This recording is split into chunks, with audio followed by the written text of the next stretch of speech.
होईल होईल, तुमच्या मनासारखं होईल, थोडं थांबा। लोकसभा तो अभी झांकी है, लोकसभा तो अभी झांकी है, विधानसभा अभी बाकी है। येणाऱ्या काळामध्ये एकदा लोकसभा झाल्यानंतर घेऊन मशाल हाती, घेऊन मशाल हाती, गाडा गद्दारी वाजवा तुतारी। हेच लक्ष ठेवा। येणाऱ्या काळामध्ये आपल्या सर्वांच्या साक्षीनं सांगतो की महाराष्ट्र ऐकू येत नाही, छत्रपती शिवाजी महाराजांचा, बाबासाहेब आंबेडकरांचा, बाबासाहेब आंबेडकरांचा। आजच्या आपल्या ह्या विराट सभेला संबोधित करताना छाती अभिमानानं भरून येते। उदगीर या नगरीमध्ये अलीकडच्या काळामध्ये अनेक चर्चा, अनेक तर्कवितर्क लावले जात होते। आजच्या ह्या सभेनं आणि आमच्या समाज बांधवांना, समाज माध्यमांना माझी विनंती आहे की आपल्या कॅमेऱ्याच्या माध्यमातून ही विराट गर्दी ही ज्यांच्यासाठी इथं आलेली आहे ती काँग्रेस पक्षाची आंधी प्रियंका गांधी आपल्याला इथं संबोधित करणार आहेत। ज्यांच्यामध्ये आम्हाला इंदिराजींची छवी दिसते, ज्यांच्या सोनियाजींचं संयम दिसतं, त्यांच्यासाठी आज आपण इथं ऐकायला, त्यांचे विचार ऐकायला आज इथे एकत्रित झालेले आहोत। व्यासपीठावर आपले उमेदवार डॉक्टर शिवाजी काळगे यांचं आपण भाषण ऐकलं। लोकसभेचा उमेदवार कसा असावा, लोकसभेच्या उमेदवाराचे विचार कसे असावे, आपल्या लातूरचा लोकसभेचा प्रतिनिधी, आपला प्रतिनिधी दिल्लीमध्ये जाईल तो कसा असावा, तर तो फक्त डॉक्टर शिवाजी काळगेंसारखा असावा। कारण की लातूरमध्ये एकच फॅक्टर, लातूरमध्ये उदगीरकरांना, लातूरच्या जनतेला हे कळालं पाहिजे की लातूर जिल्हा निर्मितीपासून आज तागायत लातूरला पुढे घेऊन जाण्याचं काम, लातूरचं नाव देशाच्या करण्याचं काम, मग ते उद्योग क्षेत्र असेल, कृषी क्षेत्र असेल, सहकार क्षेत्र असेल, शिक्षण क्षेत्र असेल, सामाजिक बांधुभावाचं क्षेत्र असेल, प्रत्येक त्या गोष्टीमध्ये जर लातूरचं नाव कोणी उंचावलं असेल त्याच्या विचारानं उंचावलेलं आहे। काँग्रेस पक्ष हा सर्वांना एकत्रित घेऊन जाणारा पक्ष आहे। काँग्रेस पक्ष तुमची आमची लढाई लढणारा पक्ष आहे। काँग्रेस पक्ष हा सत्य नाही, सत्याची लढाई लढणारा पक्ष आहे। सत्याग्रहाच्या मार्गाने लढणारा पक्ष आहे, लोकशाहीच्या मार्गाने लढणारा पक्ष आहे। आपल्या सर्वांच्या इच्छा, अपेक्षा, आकांक्षा हे पूर्ण करण्याचा ह्या लातूर आपल्याला संधी मिळालेली आहे। काय होतंय, गेली 10 वर्ष 14 मध्ये आले, आश्वासनं दिली, 15 लाख खात्यावर जमा होतील, 2 कोटी रोजगार निर्माण करू, गॅसचे भाव कमी करू, पेट्रोलचे भाव कमी करू, अनेक असे आश्वासन। ती आश्वासन नव्हती, तुम्हाला फसवलं, सर्रास खोटं बोललं आणि परत रेकॉर्ड येऊन म्हणतात, जेव्हा त्यांना काही पत्रकारांनी, तेव्हा पत्रकारांमध्ये धाडस असायचं, पत्रकारितेमध्ये धाडस जेव्हा असायचं, तुम्ही हे सगळं निवडणुकीमध्ये सांगितलात, ह्याचं काय झालं, जनता विचारते। ते म्हणले हे जुमलेत, हे असं बोलावं लागतं, निवडणुका जिंकण्यासाठी असं काहीतरी लोकांमध्ये भ्रमनिर्वास करावा लागतो। पण त्यावेळेस लोकांनी सांगितलं की निवडणूक लढायला तर भारतीय जनता पार्टी आली, निवडणूक जिंकून कोण गेलं, तर भारतीय जुमला पार्टी। लढले भारतीय जनता पार्टीच्या नावाने, मतं मागितले भारतीय जनता पार्टीच्या नावाने, पण जिंकून गेले जुमलेबाज। 2019 तरी त्यांचं राज्य केलं, पेट्रोलच्या काय, बेरोजगारीचा टप्पा काय, शेतीमालाला भाव नाही, या सगळ्या गोष्टी तुम्हाला माहिती आहेत। परत 19 मध्ये आले, परत आपण जेव्हा त्यांना प्रश्न विचारला की तुम्ही जी आश्वासनं दिली होती ती आश्वासनं तुम्ही कधी पूर्ण करणार आहात, कधी आमची आच्छादन येणार आहेत, पण ते म्हणले आता देश संकटात आहे, आपल्या देशावर हल्ला होऊ शकतो, देशाचे नागरिक म्हणून, देशासाठी म्हणून तुम्ही मतदान केलं पाहिजे। परत देश भुलला, त्यांच्या भूलथापाला परत एकदा देश बळी पडला। देशवासियांनी त्यावेळेस तिथं उभी केली आपल्या भागातून त्यांचे खासदार निवडून गेले. जे 14 ते 19 प्रोडक्ट होतं ते त्यांनी परत माघार घेतली होती, नवीन प्रोडक्ट आपल्याला दिलं.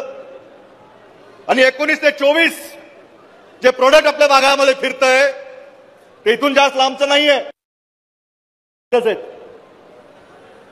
काय केलं त्यांनी 5 वर्ष परत त्यांना आता संधी दिली पक्षांनी. 5 वर्षामध्ये लातूर जिल्ह्याच्या कोणत्या प्रश्नावर आपण ठामपणे उभे राहिलात? लातूर जिल्ह्यातल्या कोणत्या अशा प्रश्नावर, पाणी प्रश्नावर कधी तुम्ही विचार केलात? शेतकऱ्यांना त्याबद्दल काही बोललात? लातूर नंतर उदगीर ही सगळ्यात मोठी बाजारपेठ आहे. त्या बाजारपेठेमध्ये शेतकऱ्यांचे काय हाल होतात किंवा त्यांच्या मालाला भाव मिळत नाही त्याचा प्रश्न उपस्थित केलात?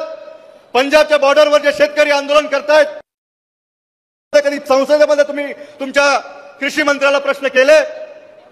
आमचे तरुण बेरोजगार जे इथं बांधू भगिनी आहेत त्यांच्या रोजगारासाठी कुठला कारखाना इथं आणला? उदगीरच्या दूध भट्टीबद्दल काही तुम्ही बोललात? उदगीरचं गोवंश सेंटर जे आता बाजूला गेलंय त्याच्याबद्दल काही प्रत्येक गोष्टीमध्ये उदगीरकरांची भ्रमनिरास झालेली आहे. खासदार काही बोलत नाहीत, आपण निवडून दिलेले आमदार काही बोलत नाहीत, इथले बाकीचे लोक काही बोलत नाहीत. जय श्रीराम तुम्ही म्हणता, पण माझा तुम्हाला सवाल जपनान परामाला आपला बंद करा. जय श्रीरामचं नाव असं वापरू नका. जाती जातीचं राजकारण करू नका. लोकांच्या विकासाचं बोला, लोकांच्या पोटापाण्याचं बोला, पोरांच्या नोकऱ्यांचं बोला, शिक्षणाचं बोला, महिलांच्या सुरक्षेचं बोला. ह्या सगळ्या गोष्टीवर तुमची का बोलत नाही? अनेक असे प्रश्न आहेत. प्रत्येक तो प्रकल्प तो महाविकास आघाडीने आपल्या राज्यामध्ये आणण्याचा प्रयत्न केला, समंजस करार केला, पण ते तुम्हाला बघवत नव्हतं. महाराष्ट्रामध्ये 2-5 लाख मुलांना नोकऱ्या लागल्या असत्या. तो वेदांताचा प्रोजेक्ट असेल, फॉक्सकॉनचा प्रोजेक्ट असेल, असे अनेक प्रोजेक्ट ते सध्या उद्योजक आपल्या भागामध्ये लावणार होते. ते सगळे प्रोजेक्ट सरकार 2-2 पक्ष फोडून इकडचे तिकडचे आमदार उचलून सरकार तुम्ही स्थापन केली महायुतीची.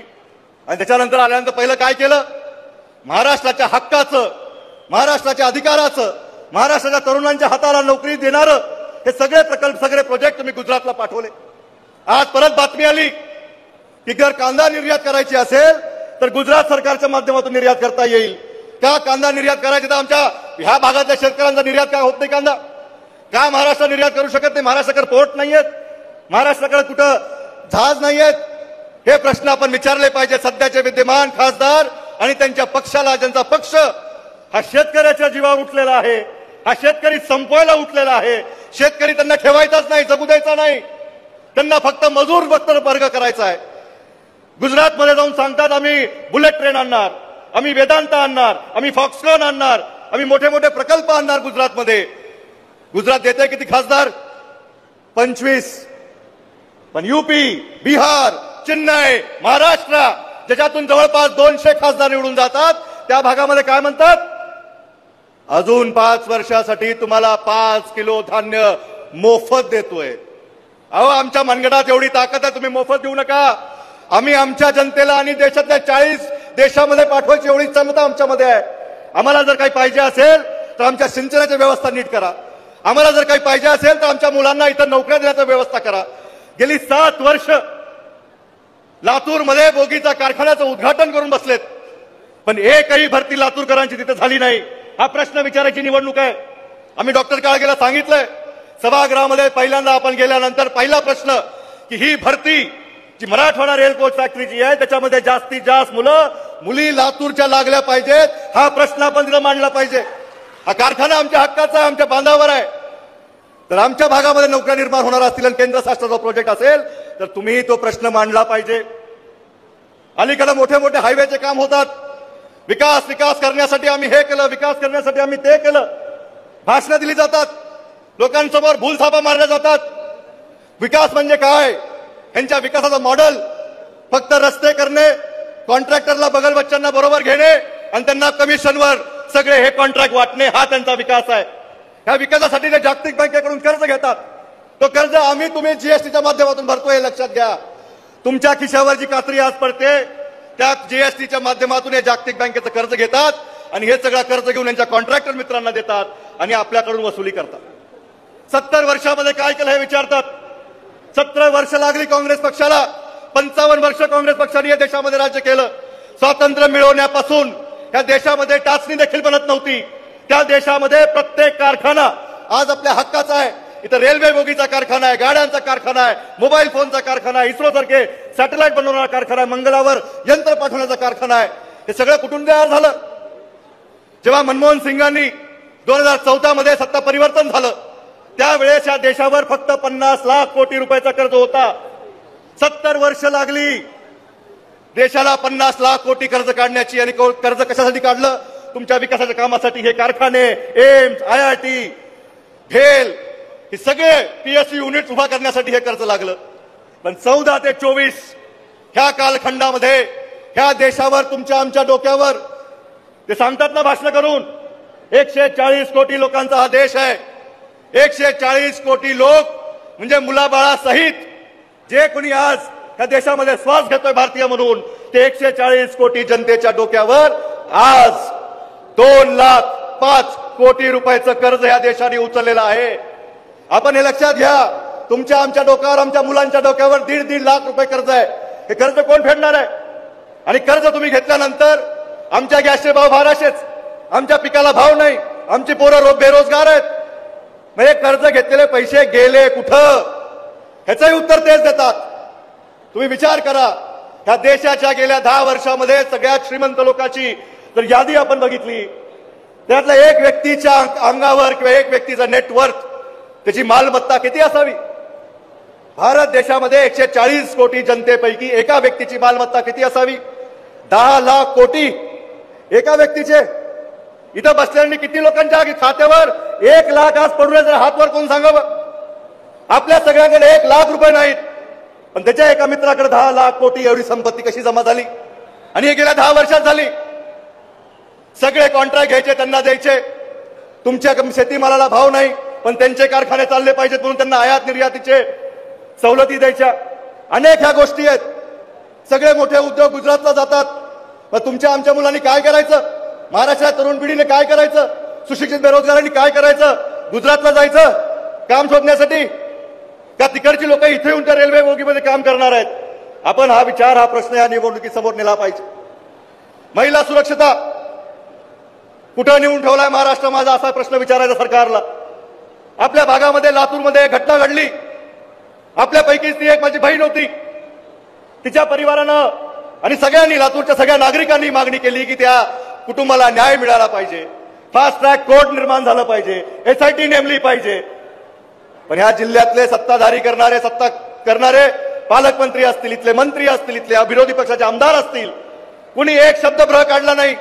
त्या कुटुंबाला कुणी आश्वासन दिलं नाही. शासनानं किंवा आपल्या महाराष्ट्र राज्यानं SIT निर्माण करू असं एक शब्द देखील त्याचा उल्लेख केला नाही. का केला नाही हे प्रश्न विचारा. का? म्हणून एखाद्या गोरगरीब घरची जर पोरगी लेक गेली असेल तर तिच्या परिवाराला न्याय मिळाला पाहिजे का नाही मिळाला पाहिजे? न्याय मिळाला पाहिजे का नाही मिळाला पाहिजे? जोपर्यंत तुम्ही न्याय देणार नाही, आम्ही हा तुम्हाला प्रश्न, हा सवाल विचारण्यास सोडणार नाही.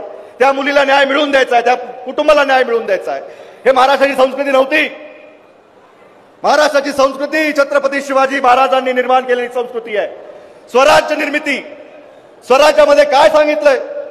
की रयतेचं राज्य असलं पाहिजे, जनतेचे प्रश्न सुटले पाहिजेत, जनता जे बोलतंय ते झालं पाहिजे, त्यांचं कल्याण झालं पाहिजे, त्यांचं ऐकलं पाहिजे. पण आज असं होताना दिसत नाही मित्रांनो. आज ते फक्त आपल्या बगल बच्चांचं ऐकतात, त्यांच्यासाठी काम करतात. आणि तुम्हाला जनतेला त्यांनी गृहीत धरलेलं आहे. त्यांची बेरीज, प्रत्येक आमदार कुठल्या पक्षातून निवडून आला तेव्हा जेव्हा तो निवडून आला त्यांनी काय सांगितलं होतं आपल्याला? मला निवडून द्या, मी तुमची सेवा करेन, निष्ठेने तुमची सेवा करेन. सांगितलं होतं का नाही? सांगितलं होतं का नाही? मग जायच्या पहिला विचारलं का? जायच्या पहिला परवानगी घेतली? जायच्या पहिला परवानगी घेतली? मग आता परत जेव्हा येतील तेव्हा तुम्ही काय म्हणणार? जर ते म्हणले अब की बार, तुम्ही फक्त एवढंच म्हणा, बस कर यार. महाराष्ट्रामध्ये आपल्याला आपल्या न्याय हक्कासाठी ही निवडणूक आहे. प्रियंका गांधी काही वेळामध्ये आपल्या समवेत असतील, त्याही आपल्याला संबोधित करणार आहेत. पण आपल्या काँग्रेसच्या पक्षाच्या माध्यमातून जो गॅरंटी कार्ड आपण जाहीर केलेला आहे त्याच्यामध्ये ठळक नमूद केलंय, आमचे नेते आदरणीय राहुलजी गांधी कन्याकुमारी ते काश्मीर, मणिपूर ते मुंबई पायी चालले, लोकांना ते भेटले. आपल्यापैकी अनेक लोक त्यांना भेटले, त्यांना आपल्या व्यथा सांगितल्या. आणि त्या व्यथा त्यांनी ऐकून घेतल्या. आमच्या नेत्याचं एकच म्हणणं आहे, आम्ही मन की बात करणार, पण आम्ही तुमच्या मनात काय ते ओळखून त्याची बात करणार. आम्ही आमच्या मनाचं बोलत बसणार नाही. आम्हाला हे करायचंय, आम्हाला ते करायचंय. तुमच्यासाठी करायचंय, तुमचे स्वप्न पूर्ण होतील ह्यासाठी करायचंय, तुम्हाला तुमचे अधिकार मिळतील ह्यासाठी करायचंय, तुम्हाला समृद्धी मिळेल, तुमचे दिवस चांगले होतील ह्यासाठी करायचंय. तर न्याय हक्क आपला मिळवण्यासाठी मजुरांना जर 400 रुपये मजुरी पाहिजे असेल तर आपल्याला डॉक्टर शिवाजी काळगेंना मतदान करावं लागेल. काय करायचं डॉक्टर शिवाजी काळगेंना मतदान? 400 रुपये मजुरांना मजुरी मिळाली पाहिजे. गॅस सिलेंडर महागाई कमी झाली पाहिजे. तरुण बेरोजगारांना रोजगाराची गॅरंटी. जे 21 ते 25 वर्षामध्ये माझे तरुण मित्र आहेत त्यांच्यासाठी खास करून सरकार योजना आखणार आहे की त्यांची पहिली नोकरी सरकारच्या माध्यमातून त्यांना मिळवून देण्यामध्ये सरकार त्यांची मदत करणार आहे आणि किमान 1 लाख रुपये पगार त्या नोकरीच्या माध्यमातून त्यांना देण्यात येईल. शेतकऱ्यांना हमी भाव पाहिजे, शेतकऱ्यांना कर्जमाफी पाहिजे, शेतकऱ्यांना जीएसटी मुक्त शेती पाहिजे. ह्या सगळ्या बाबी जर आपल्याला करायच्या असतील तर आपला हक्काचा खासदार, आपल्या हक्काचं सरकार दिल्लीमध्ये असलं पाहिजे. अनेक अशा गोष्टी आहेत. गोरगरीब महिलांना, दारिद्र्य रेषाखाली ज्या महिलांचे कुटुंब असतील त्या एका कुटुंबामध्ये एका महिलाच्या नावानं 1 लाख रुपयाचा पगार आपल्याला चालू करायचा आहे. तिचा सन्मान वाढवायचा आहे, तिच्या हाताला आधार द्यायचा आहे. ते कुटुंब कसं चालवत असेल ह्या महागाईमध्ये आपण त्याचा विचार केला पाहिजे. 70 वर्ष लागली, सिलेंडर कधी 400च्या पुढे गेला नव्हता. 10 वर्षामध्ये 1200 करून टाकलं. 70 वर्ष लागली, पेट्रोल कधी 60च्या वर गेला नव्हता. 10 वर्षामध्ये 100 पार करून टाकली. 70 वर्ष लागली, 10-15% वर बेरोजगारीचा टक्का कधी वाढला नव्हता. 10 वर्षामध्ये हा टक्का 40च्या पार झालेला आहे. तर आता आपल्याला काय करायचंय? आपलं हक्क कशात आहे आपलं बघा. कुणाला खासदार करायचंय, कुणाला मंत्री करायचंय ते बघू नका. आपल्या हक्काची निवडणूक आहे, आपल्या अधिकाराची निवडणूक आहे.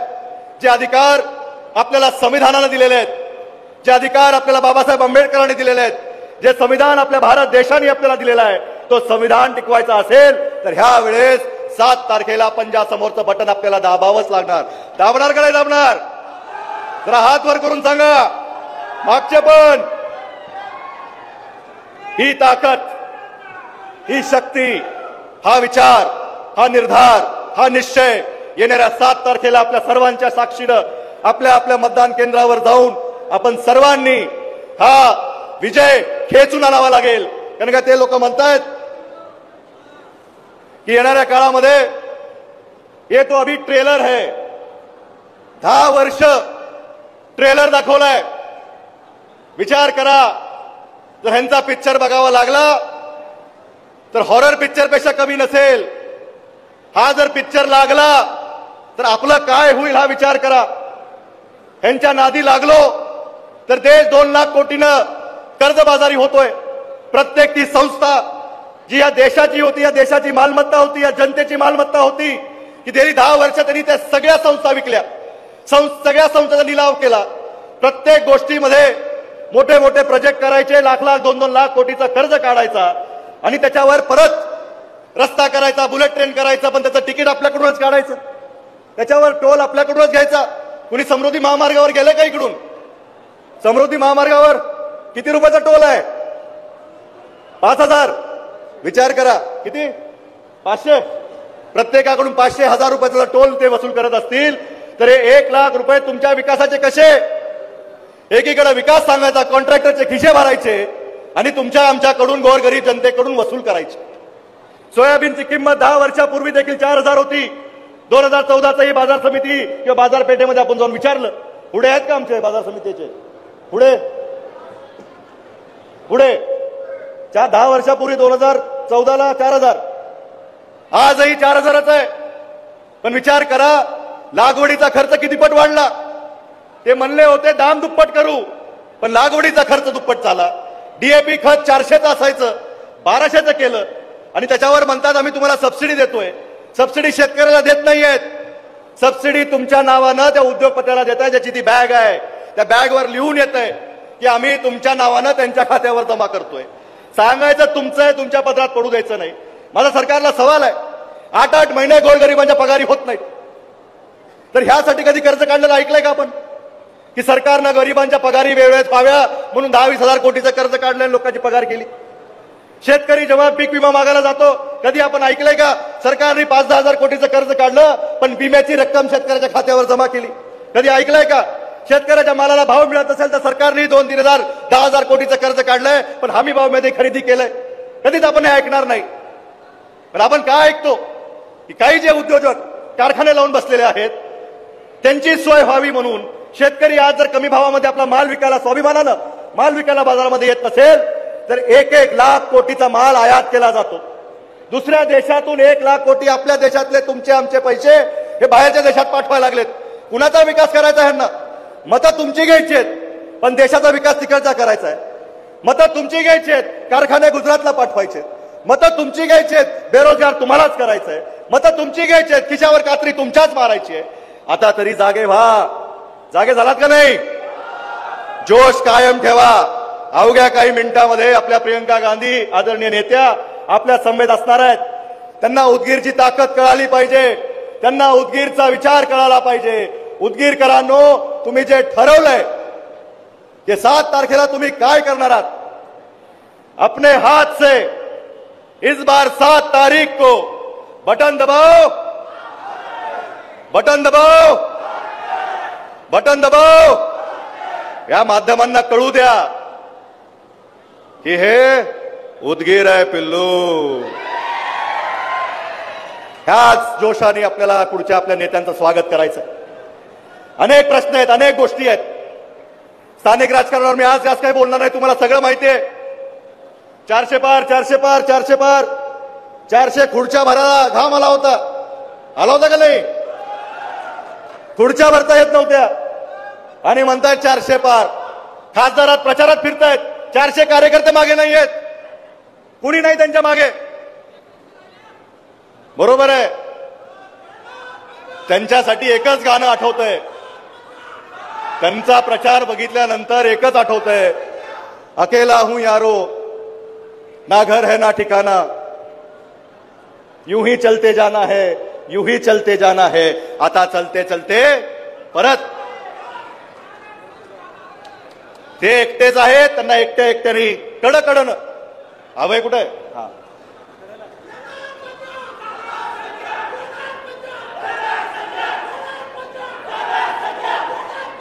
आपल्या लातूरच्या विकासासाठी आपण डॉक्टर साहेबांच्या माध्यमातून त्यांना आम्ही विनंती केली आहे की आमच्या पाण्याचा प्रश्न मोठा आहे, इथल्या उद्योगाचा प्रश्न मोठा आहे, इथं बेरोजगारी मोठ्या प्रमाणात आहे, इथं प्रक्रिया शेतीमालावर प्रक्रिया करण्याचे इंडस्ट्रियल पार्क्स आपल्याला येणाऱ्या काळामध्ये करावे लागतील.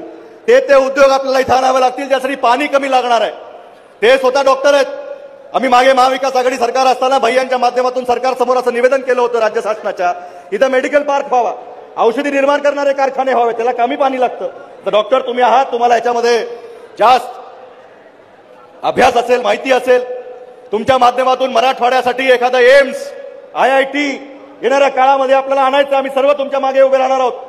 ही उदगीरची जनता, लातूरची जनता तुम्हाला मोठं करून, जसं आपल्या काळामध्ये, जसं काँग्रेसच्या काळामध्ये जो इतिहास काँग्रेसचा आहे, जे सभागृह आदरणीय शिवराज पाटील चाकूरकरांनी गाजवलं, त्या सभागृहाचं अध्यक्षपद, तो मान लातूरला मिळाला. आदरणीय सोनियाजी गांधींनी लातूरला या देशाचं गृहमंत्रीपदाचा मान दिला. त्या सभागृहामध्ये डॉक्टर शिवाजी काळगे आपण जाणार आहात. तर शिवराज पाटील चाकूरकर साहेबांना साजेसं असं काम आपलं असलं पाहिजे. आपले नेते आदरणीय विलासराव देशमुख साहेबांना साजेसं आपलं काम असलं पाहिजे. येणाऱ्या काळामध्ये उदगीर असेल, लातूर असेल, निलंगा असेल, लोहा कंधार असेल, अहमदपूर चाकूर असेल, लातूर ग्रामीण असेल, रेणापूर असेल, ह्या सगळ्यांना एकत्र ठेवून प्रत्येकाच्या तालुक्याची मागणी, प्रत्येकाच्या तालुक्यामध्ये आपली बैठक, प्रत्येक तालुक्यामध्ये आपला संपर्क. कारण की अपेक्षा फार आहे डॉक्टर साहेब.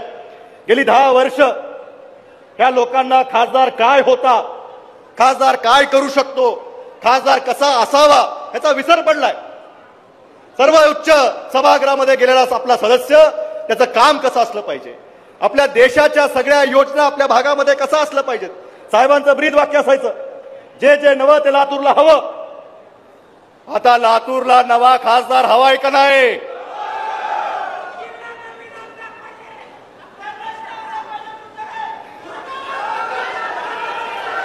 होईल होईल, तुमच्या मनासारखं होईल, थोडं थांबा. लोकसभा तो अभी झांकी है, लोकसभा तो अभी झांकी है, विधानसभा अभी बाकी है. एकच लक्ष आता, या राज्यामध्ये या देशामध्ये संविधानाला मानणारं सरकार आणायचंय, संविधान अबाधित ठेवणारं सरकार आणायचंय, शेतकऱ्याचे गोष्टकऱ्यांचे प्रश्न सोडवणारं सरकार आणायचंय, नारीला सुरक्षा देणारं सरकार आणायचंय, तरुणांना न्याय हक्क देणारं सरकार आपल्याला आणायचंय. येणाऱ्या काळामध्ये एकदा लोकसभा झाल्यानंतर घेऊन मशाल हाती गाडा गद्दारी वाजवा तुतारी. हेच लक्ष ठेवा. येणाऱ्या काळामध्ये आपल्या सर्वांच्या साक्षीनं सांगतो की महाराष्ट्रामध्ये वातावरण अतिशय चांगलं आहे. प्रत्येक सर्वे कंपनी आपल्या महाविकास आघाडी असेल किंवा इंडिया आघाडीचं सरकार असेल, या सरकारला निवडून आणण्यासाठी तत्पर आहे. प्रत्येक निवडणुकीच्या फेजमध्ये